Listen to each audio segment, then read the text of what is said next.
guys, welcome back to Just Advisor Things. Today we have Kylee Maarschalk, and she is from New Hanover High School in Wilmington, North Carolina. And I am so excited to chat with her. We met a couple years ago at a workshop, and her energy is just the most loving and exciting. And her kids are just so excited to be doing yearbook with her, and it was just infectious. And so I wanted to have her on today to tell you guys how she creates this family atmosphere with her yearbook staff. So welcome to Just Advisor Things. Thank you so much for joining us today. No, thank you for having me. And right back at you on the energy. I was like, oh my gosh, yes, this is my kind of person here. It was instantly, we were like magnets. Oh yeah, And then bonded forever. Kylee was so sweet. She took me to the ocean for the first time. Well, I've been to the ocean. I live in Texas. I live near the Gulf of Mexico, and I've been to the Pacific, but I'd never seen the Atlantic. And so before she took me to the airport, she took me to the ocean. It was so nice. It was so necessary. You have to see it. If you're in Wilmington, you have to go to the ocean, even just to peep at it and then walk away. Yeah, and that's what we did. And it was perfect. And we Yeah. saw surfers, and it was so fun. So, and she lives in the cutest little beach town, and it was just adorable. So start by telling us a little bit about your background, from a teaching perspective, but also how you got into advising. Yeah. So it's crazy. Oh, I meant to look before we started this to see how many books I've done. It's fine. I can make it up. An estimate is fine. So yeah, estimates. So I started teaching in 2010. I graduated from college in Canton, Ohio, and same week that I graduated, I moved to Wilmington, and I was left the same year as LeBron. We were done. Everybody had to get out of Ohio at some point. He went back. I did not. So moved here, and I got hired at a really small early college high school in Brunswick County. And in my degree, it was integrated language arts. So I learned how to be an English teacher, but then I also took a lot of journalism and comm classes because I was like, oh, this is my wheelhouse. Because I did journalism, newspaper, and video production all throughout high school. And I was like, oh my gosh, this is my thing. I was planning on being a journalist. And then my senior year of high school was when Hurricane Katrina hit. And I had people that I cared about that were connected to it. And I was supposed to cover it for our weekly in color newspaper. And I was like, oh my gosh, this is so hard. I can't separate my over emotional self from the events that happen to be super interesting, because that's something I think a lot objective. of journalists go into, not thinking that it's so easy, and it's that part of it's No. really hard. Oh my gosh. And then it got confirmed for me whenever I was in college, and I was I was writing for our school paper. And a tragedy happened not on campus, but during our fall break, one of our students passed away. And I was the only one that lived in her building. And they were like, well, Kylee, you have to cover this. And I was like, bull crap. I'm not covering that. That's awful. And they're like, yeah, no, you have to. And I cried for a week as I was putting it together. And I was the responsibility of depicting this individual is awful. No. And so I called up my high school journalism teacher, and I was like, listen, Barry, even more confirmation, I am not meant to be a journalist, but I'll teach people how. And I was like, that's my calling. That's what I'm supposed to do. I can do what you do. And so I got my first teaching job, and in that interview, they were like, yeah, so, you would be taking over yearbook. And I was like, oh, because I judged on the yearbook people when I was in high school. I was like, they just take pictures. They're not true journalists. Yeah, I fought back. I was like, it's not journalism. I lettered in journalism and had it on my jacket. And I was like, I didn't letter in them. I was lettered in yearbook. And I was really upset about it. But I even as a yearbook person, I felt that it wasn't the same. Yeah, it was bonkers. And I did not give them as much credit as they totally deserved. And that kicked me in the teeth during my first year of teaching whenever yearbook was a club, because the school itself and its structure was very well, we only do academics during the day, and anything extra is club related, and we have club Fridays. And I was like, okay, sure. So I had to create 3 years of yearbooks as a club at that school, and it was awful. I do not recommend Yearbook as club for anybody. And I was like, I just want my true, like, genuine journalism teacher experience. And when will that be mine? Yeah. Well, it wasn't at that kind of a school. And I ended up getting hired at New Hanover High School in 2013. And then in the 2015-16 school year was my first year as advisor. So I teach journalism 1, and that's a requirement for a prereq for honors journalism 2 yearbook. And that yearbook is the only publication that we have at our school, because we broke as a joke, and we can't afford to have extra teachers covering other areas. Yeah. And so because yearbook is like the thing that lasts forever, that's what they prioritize. And I'm so grateful for it, because holy cow, yearbook is a huge undertaking. Yeah. But I absolutely love it. So I've been doing yearbook at this school since 2015-16 school year. And I've had some of the most amazing experiences with my kids. And I always tell them, like, we cannot use the word family, but they're like my little family. They're so sweet and so wonderful. And I stay connected with them after they've graduated, as they go off into different career fields. And a lot of them have majored in journalism. And I'm like, oh my gosh, like, look at us go, guys. I always said, like, a family-like atmosphere is something that I did want to create, because you fight with your family and then you make up. Oh my gosh. And, like, there's room for that within a family. But I always told my, like, students' parents, I was like, you have 1 kid graduating. I have 20 kids graduating. Like, you feel it's like they're your own kids, so. Oh my gosh. I cry every year at graduation. Yeah. My babies are you were going so off proud of the them. You're world. like, they did it. Yeah. Yeah, absolutely. Yeah. That's awesome. So tell us a little bit about how you have it structured then. So you have the yearbook staff, but you run it pretty journalistically. Like, there's all types of different yearbooks, but you have a pretty heavy emphasis on the journalism side, it sounds like. Yeah. So, I mean, in my journalism 1 class, I cover all the ins and outs of the career of journalism. So we cover news writing, we cover inverted pyramid style, feature style. We do photojournalism, we do design for yearbook specific, but I know that a lot of the kids that are present in the class might also want to go into like broadcast journalism or graphic design itself. So I try to cater each round of journalism 1 to the students that are in the classroom and what their interests are in the future. But I always carry everything with an undertone of like, well, this class is preparing you for yearbook. So whenever we're covering features, here's what we would do in a yearbook space, but here's how it could look on ESPN. And so we look at both sides, but I mean, I'm teaching in that direction. And then when they get into my yearbook class, they can start in that the next semester after they finish journalism 1 or anytime thereafter. A lot of the ones that end up being like kind of lifers with me throughout their high school career, they join straight away. They're in yearbook in the spring. And then I develop it to where they are the ones that have total ownership. So I'm just kind of like the guide on the side and like making sure that they're keeping timeframes in mind, but I have my students leading everything. So I fluctuate in the structure of the yearbook and the hierarchy of sorts whenever we look at like our editors. Sometimes I have 2 editors in chief. This year I only have 1 because she can handle it on her own. Sometimes I have years where I'm like, ooh, we definitely need a good cop, bad cop. And I need that to switch back and forth. And I don't want you guys to have to feel like you always have to be 1. So we're going to do 2 editors in chief on this one. But I have 1 editor in chief, a design editor, a copy editor, a sports editor.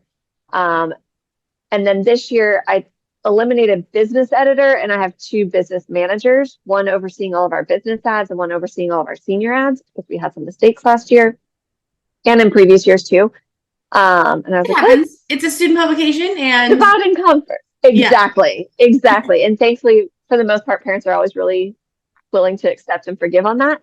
Good. And then I have a social media manager. I think that covers all of them. And so, I mean, the kids run everything. So I just tell them, here's what we need to do. Here's what spreads we need to accomplish. You guys decide what's going on those spreads, and then as a team, we collaborate and discover and create our deadline rounds. So when copy is going to be due, when design is going to be due, and they're the ones that put it up on the board, set it all out there, and make sure that it fits for them and their schedules. So we think about, well, my copy editor is a varsity volleyball player that's a sophomore because she's so good at copy. But we're only in our second round of deadlines. We've got 8 spreads this deadline. She's got a lot of volleyball games. So Maddie, when works best for you for copy to be turned in? So that's so they smart. have to be critical in thinking about their schedules as individuals in those responsibility positions, because that teaches that's them a huge life skill and management of other people too. Like that's so good to get them involved on that side of it. Yeah. Well, and I feel like the best way to get students to buy in is to give them choice. And I mean, I know on my side, like what I want to see accomplished. But rather than me just telling them, okay, here's what it's going to be, and here's exactly when it's going to be, like they don't have any voice in that, so they're not going to be as willing to work within my time frame. Right. So I mean, I let them know, like, hey, I'm not going to be here on Thursday. What are you going to do while I'm not here? I'll write that in the sub plans. Right. And it can't just be like sit on your phone and scroll through TikTok, unless you're working on a TikTok for our class. Right. Like, make it relevant. Yeah. We've got our TikTok Tuesdays. One of like the most recent questions that I've seen come up a lot is how to get your kids motivated. And I feel like a lot of advisors are just like having a really hard time struggling with, especially post-COVID, like getting kids off their phone and like do something yearbook related. And I think that's a big way, like a big part of it is they need to feel, they need to understand the big picture and feel like ownership of the project and have that buy-in because they helped make those decisions. I think that probably helps a lot. Yeah. Well, and I mean, whenever we teach, I feel like typically the kids that are coming into yearbook are ones that are involved in things and they want to see the right stories get told through the book. So if we ask them, like, whenever we do our brainstorms, it's not somebody saying, okay, well, I'm assigned to volleyball, so I need to think of all the things that are volleyball.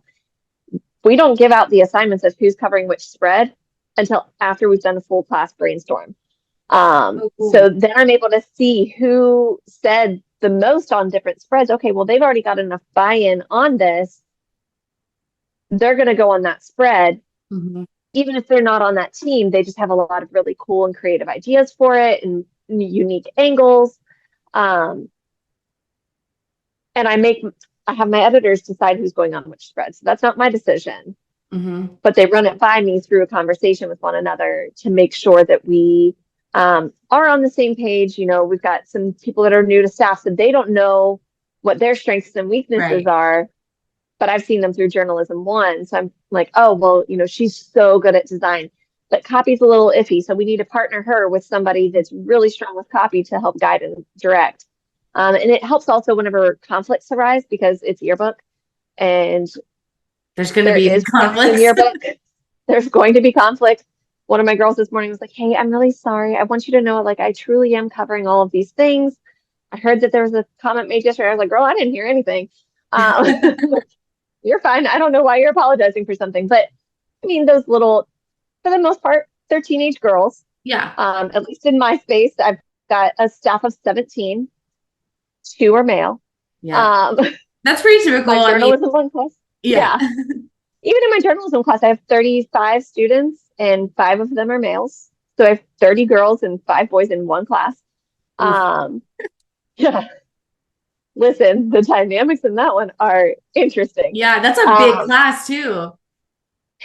Yeah, I'm about 3 weeks behind in grading. It's fine. It's fine. You'll get it. You'll get there. Like, listen, guys, just check Power School in 2 weeks. It'll be fine. Yeah. Especially for day one with all the writing. That's a lot of grading. Oh my gosh, it takes so much time. And I'm like, I'm sure it's great. Here's full credit. There you go. Good job. Look, you turned it in on time. That was a deadline-based assignment. There you go. Just throw it away. It's fine. But I mean, so conflicts exist. And so we need to be able to coach the kids on, okay, well, if this is a true problem, do you need me to intervene or do you need my voice to give you feedback on what could be said and you solve the conflict. Um, and I'd say 9 times out of 10, they just want to be heard by somebody, validated by somebody, and then coached a little bit on how they can approach the situation. I feel like I'm the ideal place for a substitute to come because my kids run everything in the classroom. I just had a substitute the other day and she's like, "Oh my gosh, that was like a room full of you." And I was like, "Is that a good thing?" Yeah, She was that's like, "No, a it was good great. thing. Everybody was like working together and having situations come up, but then they would solve it. And it was just such good energy." And I was like, I trained them.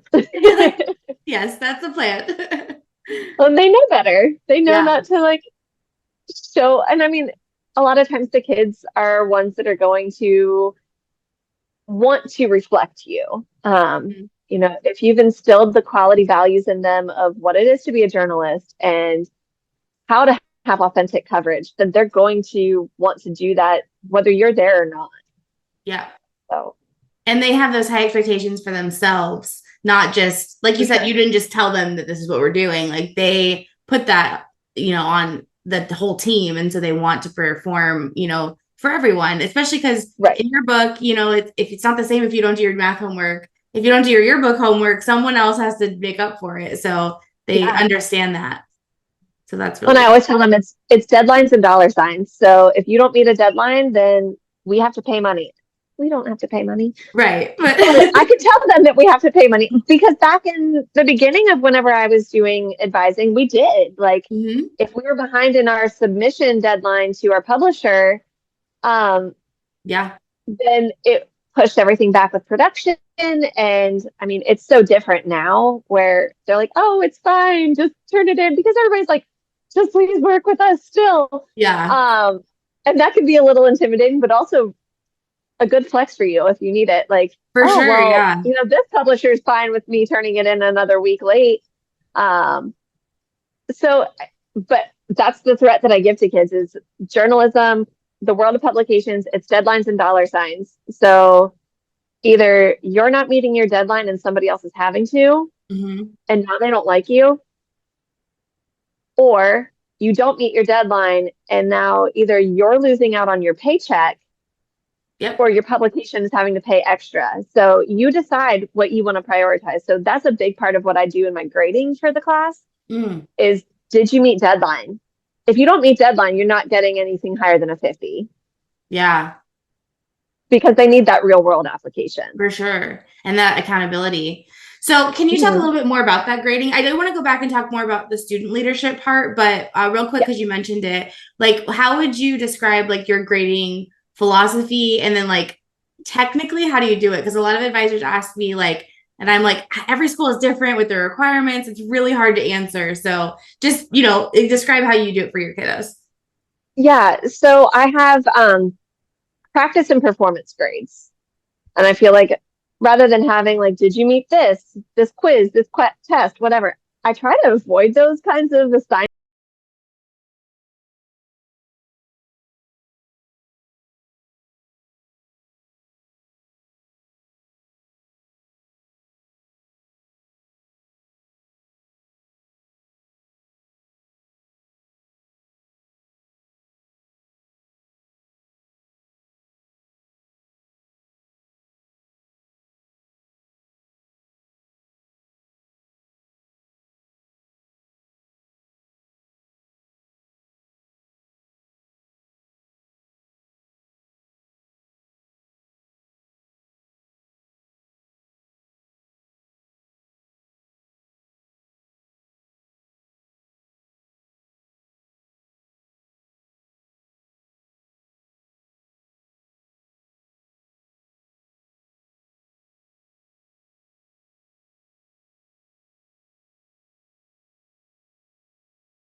easy. Yeah. So then again, I'm kind of looking at, was it turned in on time? Was it completed on time? And if it's not, then it's 5 points off each day for the final deadline. So everywhere else with a practice-based kind of grade, if it's not turned in on time, I'm not messing with how many days it's late. It's just late, so it's 50%. Mm-hmm. But final deadline, then I just take 5 points off each day out of 100. Because honestly, there's so much to the job of being a yearbook advisor with planning picture days and coordinating senior stuff and all of these ins and Yeah. outs and making sure that we're covering everything. I don't have time to be looking over all of these pieces and parts. In my early part of being an advisor, I looked at every single piece of copy. I look over it all, but I also trust my kids. I've given them enough horror stories of other advisors who have lost their jobs, and I'm like, Yeah. you want to lose me? Right. Don't put Don't me in leave that me. position. Right. Like, don't set me up to get in trouble. Or I do not do senior quotes. Come Good. hell or high water, I will never, ever, ever, ever, ever do senior quotes. And the seniors are always like, well, why won't, what, we're different. I'm like, no, because one of you will be dumb and try to be cute. And Yeah. I'm not losing my job over you. No, no, Yeah. no. And I feel like I've built up enough of a relationship with enough kids, and within my school to where nobody's going to try and question it or do Yeah. anything that's like, yeah, no, that's not going to happen. Yeah. Or Maarschalk won't approve that. And I'm like, that's right. Maarschalk will not approve that. So don't even try. They understand Um, like what your goals are and that you don't play yeah, around with them. absolutely. Absolutely. I'm nice, Mhm. but don't mess with me. You just say it in the sweetest Like, way, like, don't mess with me. yeah, yeah, it Yeah. won't be pretty. I love I love the grading though, the practice versus or and what did you say? Performance. Performance. I was gonna say participation. I was like, there's too many P's. I think that's Yeah, a really good way to break it down because in the real world, like that's what matters. Those are the things that, that will affect your job status is if right, you met deadlines. If you missed a comma or the grammar of your caption is wrong, like you're not going to lose your job over that. So like losing points right. doesn't really make sense. And by the time it gets published, that's going to be fixed. So, Yeah. that's, I think, a good way of breaking that down. That's really smart. Well, and I've told kids before, I'm like, listen, if you don't turn anything in, I can still print that page. I'll have your name on there. And Mm-hmm. this spread was supposed to have been done by Kylee Maarschalk, and And it's empty. but for your reputation, like your Yeah. homework lasts forever in this place. So if that's what you want to leave as your legacy, cool, go with it.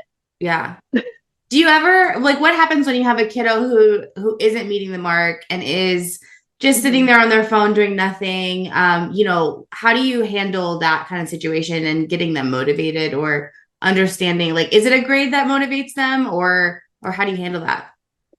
Yeah, so that's another perk of the way we have our leadership structure in our classroom is typically their peers just start calling them out on it. Mm-hmm. Um, and I'm kind of okay with it because they typically ask me ahead of time. They're like, hey, can we, like, she's not pulling her weight. Like, what do we Mm-hmm. do? Like, have you talked to her?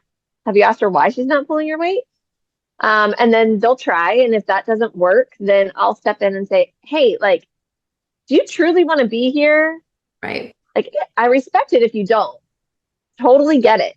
But you shouldn't have signed up for this class. It's an honors class and you're currently failing Mm. because on every one of these assignments, you're not turning in things on time. And that's all that matters. Are you turning it in on time? So we start to kind of give them less responsibilities because we know somebody else is going to have to fill in that gap. Anyway, yeah. Um, yeah, so we might make them more of like a gopher kind of person where they have to go out, gather the interviews, gather the photos, come back, and they have another student that they're responsible to support. And if they're not supporting them, then that's holding somebody else back.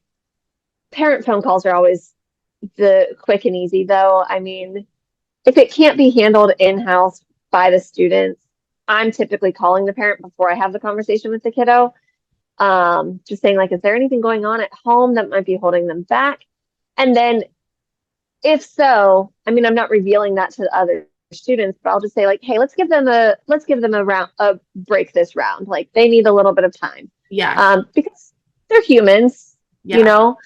Um, I might put them on like social media coverage because if they're really liking their phone, okay, you're going to go and work with Rhea, our social media coordinator, and you're going to gather everything for TikTok Tuesday. And that might be like the thing that ties them in. Um, or, we sent out this survey to the whole school. You're going to go through and just find the data, find the pieces that fit best to publish. Um, that typically helps. And then I can also have the conversation like, hey, I noticed that you have this class signed up, or you're signed up for this class again next semester. I don't think that's the best choice for you. What Right. is it that you're really interested in? Let's find another path. Um, and I've had kids, we've had that conversation, and then they sign up for my class again the next year. I'm like, honey, you burned a lot of bridges in this place. Hmm. Like, nobody wanted to work with you anymore because you weren't turning things in.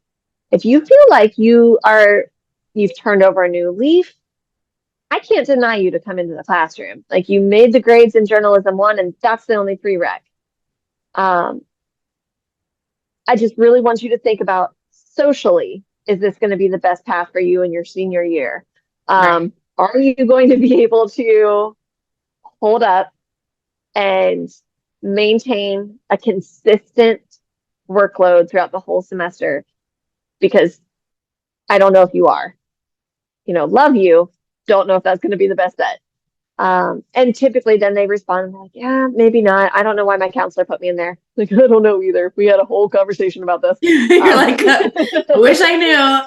Yeah. And Yeah, the kids know, like, if they're not pulling their weight, they know. And there's usually a reason. Like, there is something going on. They're overwhelmed. They are overcommitted. There's something going on yeah, at home or with their boyfriend, girlfriend, whatever. And so they yeah, know, and they either really do want to be there and they have turned a new leaf and they like right, are going to do better, or they just think it's a blow off class, maybe, and they yeah, didn't realize that it was actual work.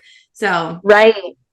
Well, and then I mean, I get my roster before the semester starts, and I'm like, oh, this I didn't see this one signing up for yearbook. And, my yearbook editors are like, who's in the class? And I'm telling them, and they're like, are we sure? I'm like, listen, you can scare them away in the first couple of days if needed. So we don't actually we walk into the year, we know what our theme is going to be. We just don't tell them until we're knowing for sure, like, yeah. hey, ad drop is done. Are You you sure? positive? Yeah. Are we positive that this is where we want to be? Um, if not, let me help you find another third block. Yeah. So you don't have an application? Like after they take J1, No, they just can join? I've done an application before. And honestly, like my counselors just didn't really Mm, um, follow it in the same path. They really respect me, and they hear me anytime I say like, listen, this kid is not going to do well in this class. Let's find another classroom. They're like, okay, yeah, sure, that's fine.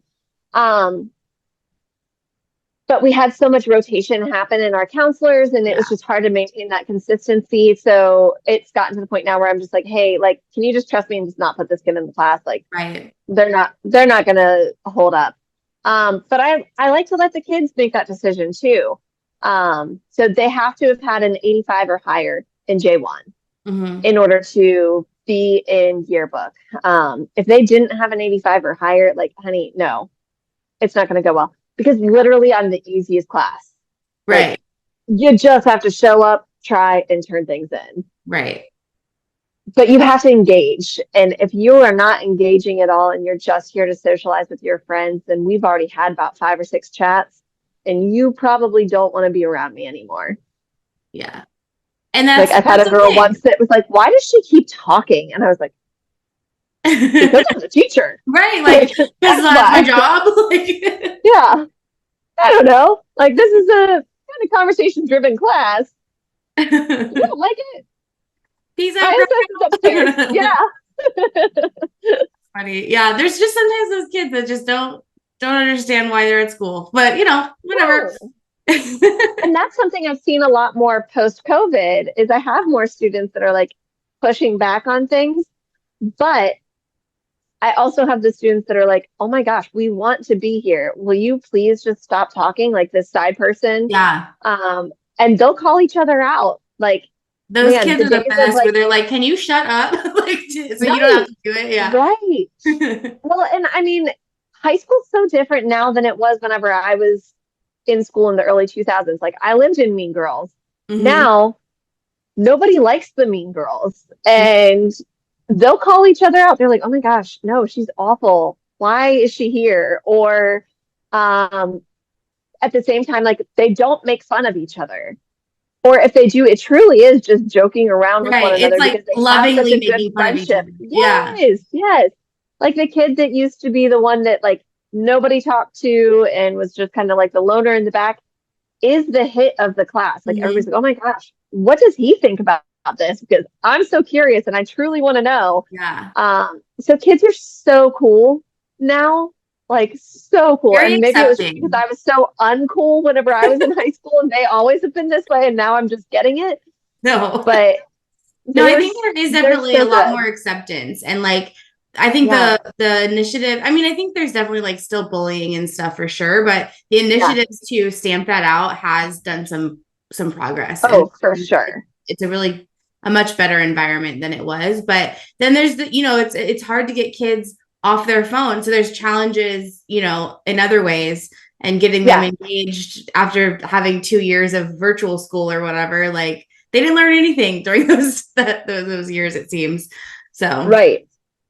Well, now they really like to engage and socialize, or at least the ones that are in my class, because they're like, oh my gosh, this is mhm. great. We get to talk to People. people. And it's in Mhm. person. Yeah. And so I mean, they love it and they are trying to diversify like all of their coverage and they can call each other out like, hey, like you've got like 6 10th graders on here. Can we have some other grades? Or I mean, at our school we have we're a really diverse school. We're the most diverse in our community. So I mean, we have a small population. We only have about 1,500 students versus one of the other high schools has 2,300. So I say we're small. We're six, no, 800 less than another school. Sign from an English teacher that I couldn't math that just now. Um, but we have the most racial diversity out of all of the schools in our area. Um, our gender breakdown is completely different. And so we've tried to make sure that on every single spread, there's one of each grade, gender, race. Um, and if you can do that, then you're hitting the marks. And it's so encouraging to see the students shift from J1, where they just kind of stuck with the people that they knew, to like all of a sudden in yearbooks, they're like, yes, like let's go, let's find all of these people. We do like the Steve Hartman style of his old school, everybody has a story, and like go to a town and open up the phone book and like point and go and find that person. Yeah. We do that with our master schedule and just randomly open it up. Okay, here's a name I don't know how to pronounce, but let's go find out how to Go pronounce it and find ask them. them about their story. Yeah. So they're just such willing students. Like they want to learn from one another so Mhm. much. That then that translates into our publication in such a really cool way. Yeah. And I mean, so kind of circling back to that student leadership, the Yeah. aspect and like that system you've set up. I have a lot of advisors that say that that's typically like the best advice is to let the students do it. But I think for a Mhm. new advisor, actually doing it is really hard. So how far do you go into letting them be in control? Like when the rep comes, do you let them talk to him? Like, do they understand the finances of your book? Working with administrators, like, or is it mostly like in the production, or like how would you describe their level of leadership? Um, when I first started, it was they were just responsible for their spreads. And I set the deadlines because it was what I knew. Yeah, And I was like, listen, I need to just figure this out. I took over, thankfully, for a teacher that was right next door and my best friend. Um, that's helpful. and it was one of, Yeah. oh my gosh, it was so good. It was so good, especially, I mean, I feel like that's kind of the nature or the culture of yearbook advisors is that we're here. Like Yeah. let me help you. Let me set you up for success because I know that this is a hard thing. Now, if somebody did not leave you anything and you're taking over, I'm so sorry. Thankfully, there's a lot of really great resources like Yeah. Organized Advisor. I'm trying. Let me help you. Yes. Oh my gosh. I use your stuff every day. Oh, I'm glad. Every day. Like it's always a tab open in my Thanks. Google Thanks. Chrome. I also have ADHD, so I have about 30 tabs open, but And in my brain, I have 30 more. Yeah. oh, for sure, for sure. But I mean, use your resources. Ask the kids, hey, what worked? What didn't work? What do you, I mean, let them communicate their expectations and try to align some of their expectations with what your expectations are. Be a little flexible, but also say, hey, I've got these ones for you from my experiences. Um, I did this as a club at first, and I had no idea what I was doing. I had no structure, no leadership whatsoever. And that's where my rep was able to help a lot. But he didn't really know what to do in that space of it being a club. And he was like, I mean, you can have an editor or two, but having section editors might not work because you don't know who's going to show up on Friday. It's tough. Yeah. It was so hard. So whenever I took over in this capacity, I had a staff. So at New Hanover High School, I had a staff of maybe 11, with 10 of them being seniors and one junior. Whew. They're all leaving. So I was like, what do I do? So I knew that second semester I had a lot of sophomores coming in. It just didn't work in their schedule in the fall. So I had that to lean into. So I knew from my best friend next door, and I keep going like this because she was like on the other side of that wall. She told me like, these are the ones that I think that would do really well, give them that leadership space, but partner them with these guys. So I was able to collaborate with her a little bit, but most of the time I actually just went to her and was like, am I screwing everything up? Like, what are they telling you whenever they come into lunch? Because I know they come over to you for lunch. And That's hard too. Taking over for an advisor they loved is also really hard. Oh my gosh. But it turned out like they actually liked me. And I was like, oh, okay, guys.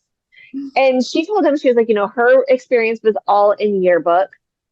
So she had much more of like the graphic design side. I had more of the journalism. So I was like trying to emphasize copy. A handful of them went into different like publication forms. One has a really great book talk now. Look Cool. up Cecilia B. Reading. She's so good. But I mean, she lives in New York City, like doing all these cool things with words and Yeah. like Skills that they learned in your classroom. Yeah.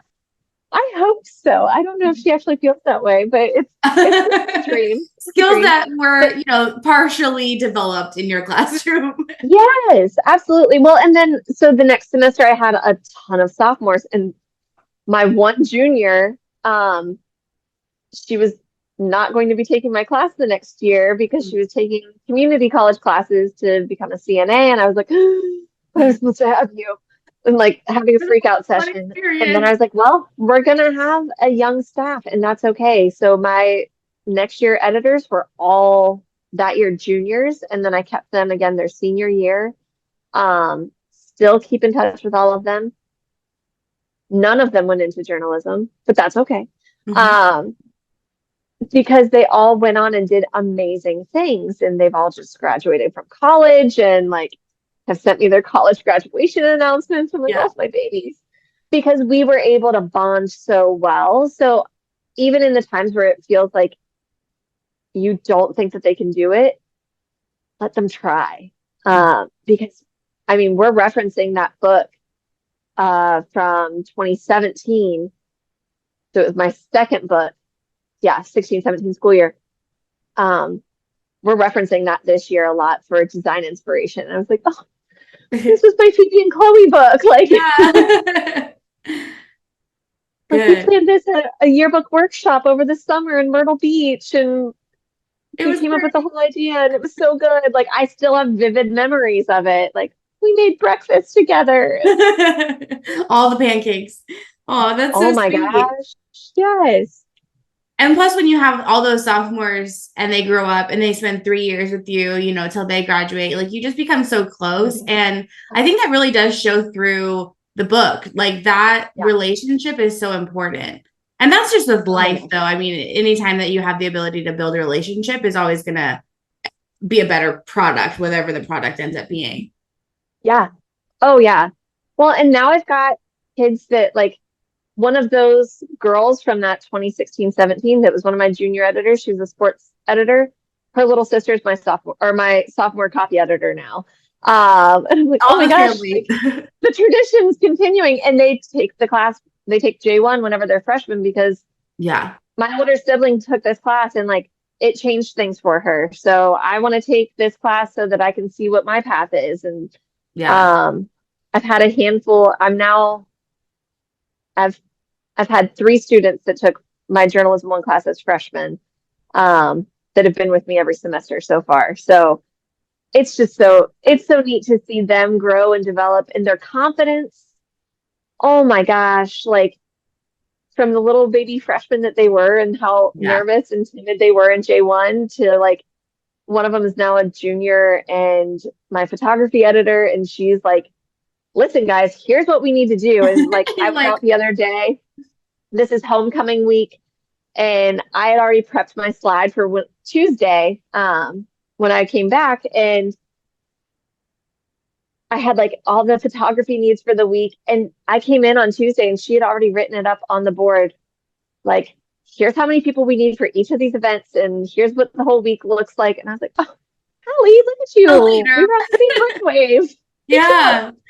It's so cool to see them. And also there's just so much growth from 14 to 18 that you see. Oh And my gosh. you see them, I see them as literal like children as a freshman and then Right. adults when they graduate. And there's so much transition. And like the kid that's having the hard week and needs a break, like that's part of it, So Yeah. everyone has that, even if that doesn't mean they're, a slacker completely. That just means they maybe need a break. So it's Right. great to be that safe place for them.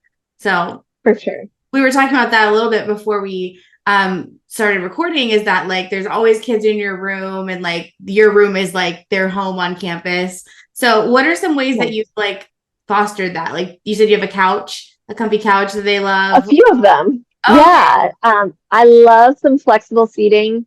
So our library had a couple of couches that they were throwing out because they had some rips in them. And I was like, oh, it's fine. I can take some ripped couches. So I started off with just 2 couches. And then last year, my family, we were moving from an apartment into our new house. We didn't like our couch. And my husband was like, listen, I don't want to bother selling this on Facebook Marketplace. Do you want to just take it into school? I was like, yes, yes, I do. I've got a big carpet on the floor. Don't tell the fire marshal. It's not covering over any wires, so it's fine. It's fine.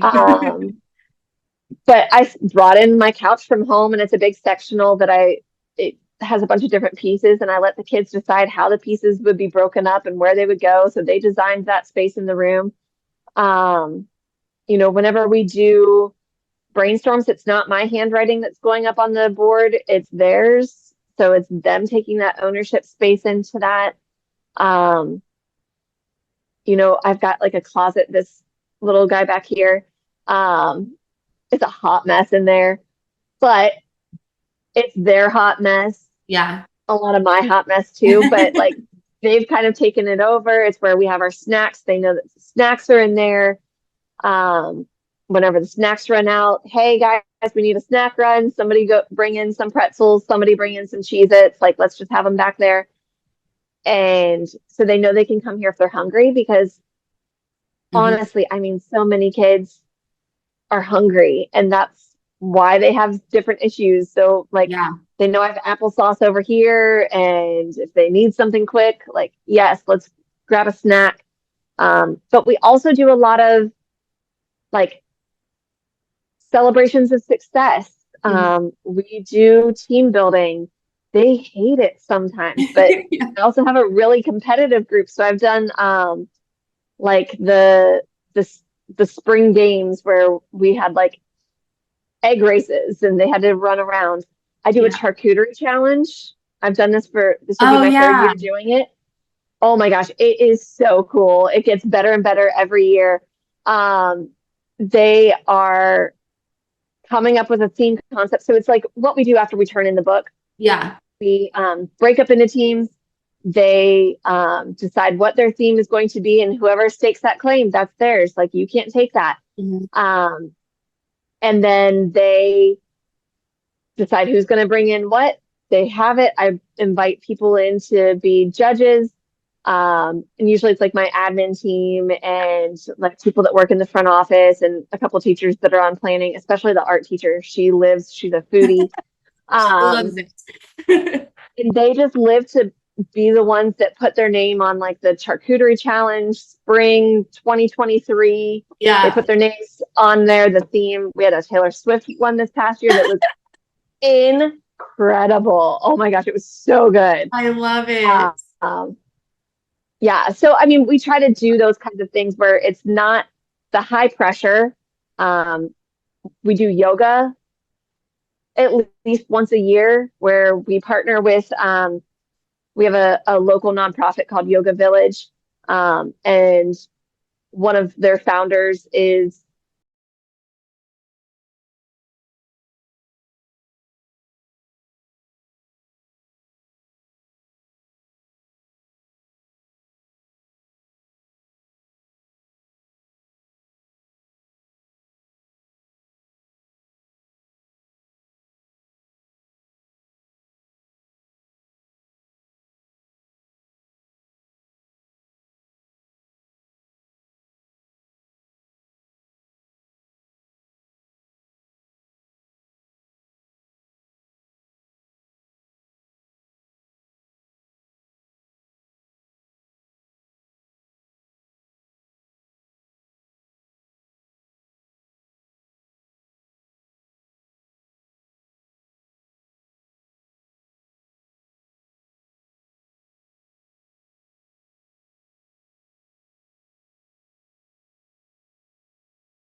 taking that phone call in the hallway because they know that family's a priority.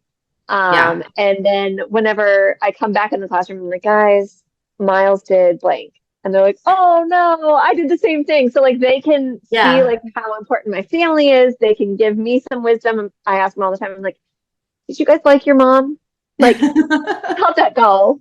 What'd she do that you really liked? So I can do that with my own children. So it's those kinds of things. I talk about my husband all the time and how beautiful he is.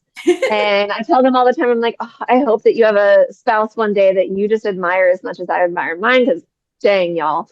Yeah. Um, It's showing them so too things that they might not see at home or they might not have examples of yes, that.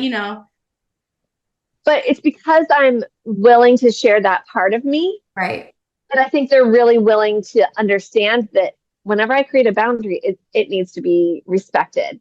Hmm. Um, whenever it comes to like snacks in the classroom, we had anytime that we have like a get together or a party or something, they plan out who's bringing what. There has to be the right ratio of salty and sweet per them, not me. And so, we had a big bag of saltwater taffy in the closet. And one girl, she was like fiending on some saltwater taffy after we had already had the celebration. And girls were like, you gonna save some? Like, So they'll call each other out on it. But at the same time, like if they're hungry, they're hungry. And she's like, guys, like, I just need this right now, okay? Like, can I just have this in there? Can we limit it to 10? Because Yeah. other people, um, and so I mean, they know, and typically if it's somebody that's like eating a lot of the snacks, like, hey, you bring 2 bags of chips next time. You ate a Yeah. lot of those. Like, don't bring just one, bring two. Right. Um, so we can have those kind of open, kind of jokey conversations where they're like, oh, I guess I did eat a lot of that because also teenage girls and boys are oblivious when it comes to food stuff. And Uh, hungry. They are so oh my God, hungry all the all time. the time. And don't add in whenever they're like student athletes and they're constantly Yeah. like working out and all of these things. They're like, but I have this. I'm like, I get it. Like, Yeah. have mom pack you an extra snack or you pack yourself an extra snack. Um, so we can make them spread out. Actually, we've done pretty well since our last celebration. I think there's still Good. like 1 bag of pretzels back there. Yeah, I mean, I think they start to establish some norms of like what's acceptable in a public, but also again, like I think that there's everything that you do in a journalism classroom is applicable to the real life. Like Oh even yeah, break room etiquette, of like how you yeah, work with others in a professional setting. They're learning that there too. So, it's kind yeah, of a stretch of like it's not journalistic, it's not related to school or anything like that, but those are still important life skills that, they need to learn. So, it's still a good thing. absolutely. Yeah, it's all community building. Yeah. And, as they're going through high school, they're working, they're living, they're seeing how things are going in other people's spaces, especially now that they can like go over to each other's houses and check things out and like, oh, well, how do you do life? How do you do life? We make that a conversation. And then we're like, okay, how should we put these differences in how people do life into the book? Because that reflects the year, right? Like, Yeah. and so it creates really cool open dialogue for them to process through a lot of those wonders.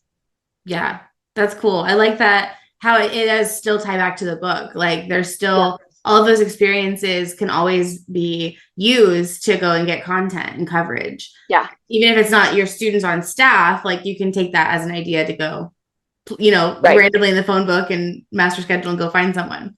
So Exactly. Oh my gosh, that's my favorite whenever they do that. I know, I love it. I love when they go talk to strangers. I'm like, not in a creepy way, but like go talk to people you Right. don't know, like get out of Yeah. your comfort zone a little bit. So Oh yeah, I tell them to eavesdrop all the time. Like, yeah. listen to what the people behind you at the cafeteria table are talking about. Like, Right. anything good? Should we cover it? And if anything, like go talk to them, even if it isn't interesting, like it's good practice. And so a lot of times, Yeah, well, they don't have a good, I know them, they don't have a story like about this topic. I'm like, just go do it, just go try and see. So, exactly. okay, so we're wrapping up a little bit here. I want to respect your time, but also make sure that this episode isn't too long. And so just overall, I made this series for advisors everywhere, but also specifically a lot of new advisors. There's been a lot Mhm. of new advisors post COVID, I think. And so, Yeah.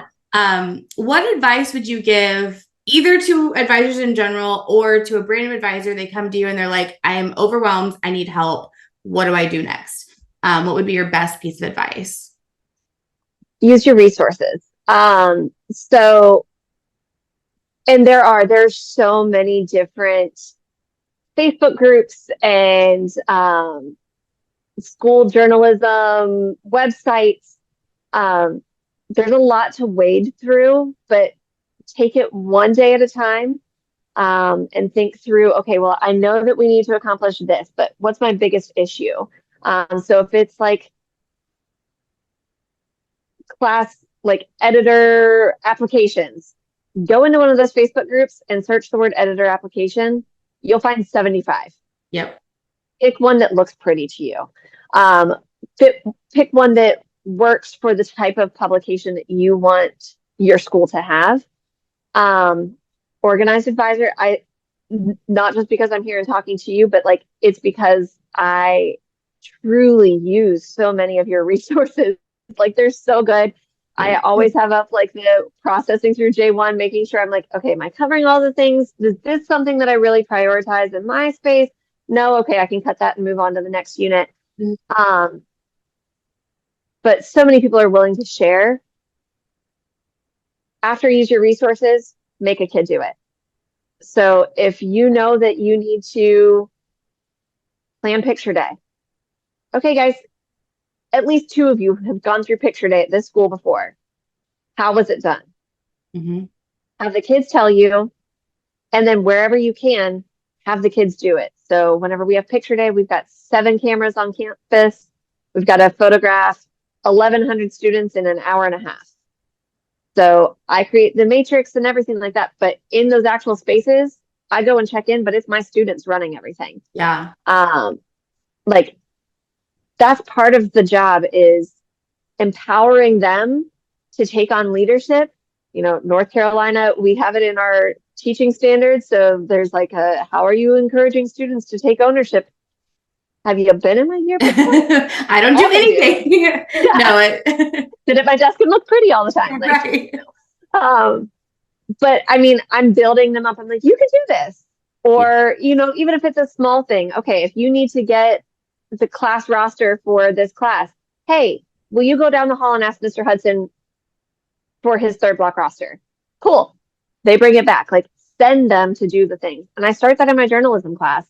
Mhm. When I was planning picture day, I needed to know how many kids each teacher had in their 3rd block class. Well, my journalism class is in 3rd block. All right, I'm going to write an e-hall pass for you. Go to this classroom, Yeah. find out how many. And they came back and they're like, oh, that was so much fun. I'm like, yes. Like, you're a journalist now. Look at you. You're info gathering. Get it, girl. Yeah. Yes. I love that. I think a lot of times advisors are very overwhelmed and stressed with absolutely good reason. But Yeah. if they can learn to trust the kids and outsource the majority of the things, I mean, there's very few things that a kid can't do, you know, Right. like dealing with finances. Obviously, you have to probably deal that and like Yeah. certain things with your rep, the contracts, stuff like that. But aside from that, I mean, the kids can have a hand in most everything else. Right. Now, I know that that's different whenever it comes to like an elementary school or a middle school Right. book. So I know I'm speaking very much from a high school perspective. So sorry to any elementary or middle school advisors. I did do my children's elementary school book. That was awful. Did you do it by yourself? Yeah. Yeah. Like in 1 month, I had Yeah. some people like help provide photos and everything, but I put it all together. Actually, I had some of my students help with it. Oh, I bet they loved it. Like, I was like, hey guys, you want to make this page real fast? It's literally just pictures. They're like, there's no captions anywhere. yeah, no, none. Like it works. Yeah. And I mean, then you're building up relationships with other people. So if you're running an elementary or middle school book, talk to the high school advisors and see if they have any kids that are willing to come and That's a guest great speak idea. or talk to them or take on some of the responsibility for volunteer hours because you know they need them for Beta Club and National Honor Society. Like, Yeah. ask the teachers at the high school level, who are some of your best kids? Would they be willing to help me out? That's a great idea because I know those kids are It would always, help. especially for volunteer hours, like they're always looking for opportunities. And again, everything you do in a journalism classroom is a skill. You know, it's more skilled than organizing books in the library. Obviously, that's needed too, but you know, I'm sure they would love to do that as well for their volunteer Absolutely. hours. So that's great advice. Yeah. Last year, I had 2 of my kids help out with the school. So my children were at one school and then they switched to another one. I had been the person that was doing the yearbook at the previous school and somebody else took it over and they're like, hey, they said that you might be able to help. I'm like, yeah, but you know what? I actually have 2 kids. One, her mom teaches there and the other one went there. So there you go. I'm going to give you them. That's perfect. And we had one meeting. She came in during my class period. I was like, you can use them anytime you need during our class period. She came in, sat down with them. They went through and created all the portraits and everything like that in the book for her. And it was awesome. That is awesome. That's a great idea. I'm going to highlight that as one of the main points of this, even though we didn't talk about it a lot and it's at the very end. No. It's so smart. So it's a teaser. It gets them wanting to listen to the whole episode. there you go. That's the plan. Awesome. Well, thank you so much for joining us today. I really appreciate it. Just sharing how you run, excuse me, how you run your classroom. I think that it's so helpful just for advisors to hear from each other. You know, a lot of times Yeah. you're the only advisor on campus, and that can feel really isolating and alone. And, you know, luckily you did have your best friend next door, you know, when you Yeah. started, but not everyone has that. And so we're just No. hoping to be your best friend next door. So if you guys have Yeah. any questions or anything, feel free to drop a comment in, you know, the comments below. We'll get you answers if you need it. Everything we do with Organized Advisor is literally like by advisor request. So if you need something, please reach out, and I won't have all the answers necessarily, but I will find someone that does. So thank you so much, Kylee, and we will see you guys in the next episode. Bye.